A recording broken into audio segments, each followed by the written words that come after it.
Okay, here come the midterms, and this matters to your money in the markets. Newly released Fox polls show tightening races across the country. And take a look at this.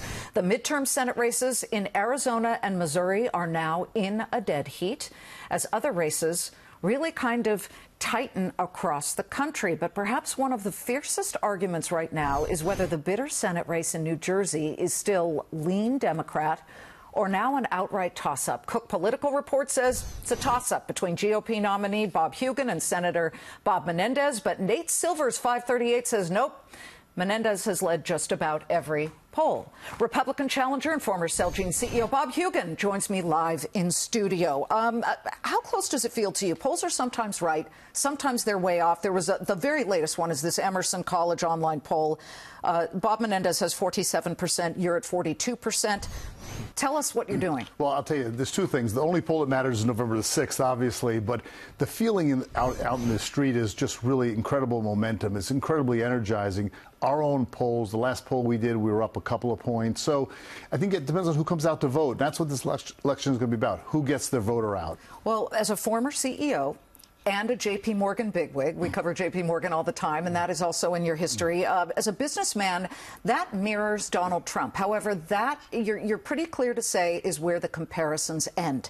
You say you are an independent Republican, not a Trump Republican. What do you mean by that? Well, I think the economy matters a lot. So there's a lot of similarities in terms of unleashing the economy, in terms of making sure we deregulate in the right places and make sure we have business the opportunity to take risks, because it's risk-taking that creates the new innovations, the new jobs, et cetera.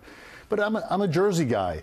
You know, I was born and raised in New Jersey, raised my family in New Jersey. I only left to go in the Marine Corps and left New Jersey. So I don't believe in offshore drilling. I think, I'm a fisherman. We got to keep our water and our air clean. That's the greatest gift we give to our kids and children. Well, what about that? Because I do want to say that as far as environment is concerned, Jersey is a coastal state.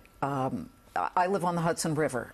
A lot of these waterways need to be cleaned up, and President Trump has dropped regulation on certainly levels that are acceptable for chemicals to be allowed into waterways. No, I think we have to have high standards in environmental issues. I'm a fisherman. I'm out in the water. I know when you see clean water, it's important for everybody. It's right for the economy. And if you look at Celgene, where I worked before, you can have strong economy and good environmental standards. Everything we built was with the highest environmental standards and always looking to conserve and do better. We all should be doing better. We should not have lower standards. I don't support that in the least. I'm encouraged to hear that, because there has been this move for the auto industry to say, oh, you don't have to hit such high targets for things like the CAFE standards, fuel efficiency standards. Don't we want to lead? Because every time you raise that bar, U.S. companies innovate and they come to that. I think if you look at the technology today is so great. We can do so much better than we're doing. And let's raise the standards.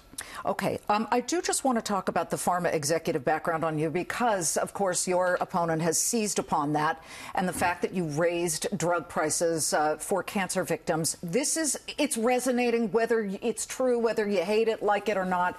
What do you say to that? But at the same time, you have President Trump saying that pharma executives have gotten away with murder, and he's doing everything he can to bring the prices down. Let's remember who's making these allegations. This is a guy whose greatest lobbying achievement is to help lobby and extend a Medicare fraud. His best friend, convicted of 67 felonies, Dr. Sol Milligan, a Florida doctor, for defrauding Medicare. He also, and he also has taken a lot of money from pharma. But you could also include President Trump in here. This is a guy who is very angry about high drug prices. No, listen, healthcare system needs to be transformed in America. It's one of the most important things for all of us, and in the economy it's so important. And so, but Celgene, where I worked, did a great job in terms of turning hundreds of thousands of people's lives into better condition, longer living, changed multiple cancers from terminal diseases. Oh, listen, Liz, I understand, but nearly 90% of all patients paid a $50 copay or less. The company walked the walk, put the patient first today and tomorrow. Do you have the courage to take on insurance companies? Oh, my God, Liz, we have to transform this system. It was designed 70 years ago. We have a sick care system. We need a health care system, prevention, wellness, the dignified end of life. We've got to transform the payment system, pay for keeping people healthy as opposed to paying more when you get sick. Pharmaceuticals, we should be paying for outcomes and performance, not for usage. They're giving me a rep, but I find this fascinating. I'm a New Jersey resident, but these things resonate with a lot of people. You are a former Marine. Thank you for your service. Both my sons are Marines both also. Your sons are Marines.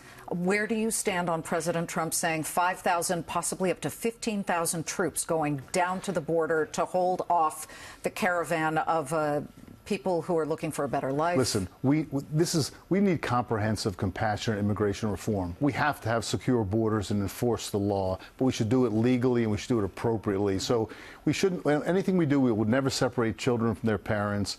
We're going to do things compassionately. If people deserve political asylum, refugees, we should provide that. But people need to have documents. We need to make sure we're preventing criminals from coming in the country. So we need secure borders, good laws, but we need compassionate, comprehensive immigration reform. Stop talking about it. Let's do it. Last question, and we got to run. If you were to win, would you work with Democratic Senator from New Jersey, Cory Booker? Listen, I think the problem in our country, we're all too partisan. We got to start putting people ahead of party and politics and working together. Pick up the phone, you'd say, I'm Cory, going to call Bob. Governor Murphy the day after I win on Wednesday and say, listen, I don't agree with a lot of your policies, but we should convene both senators and the newly elected Congress people and decide what are the 2 or 3 key priorities for the people of New Jersey, fight about everything else, but let's start working together to get things done for people.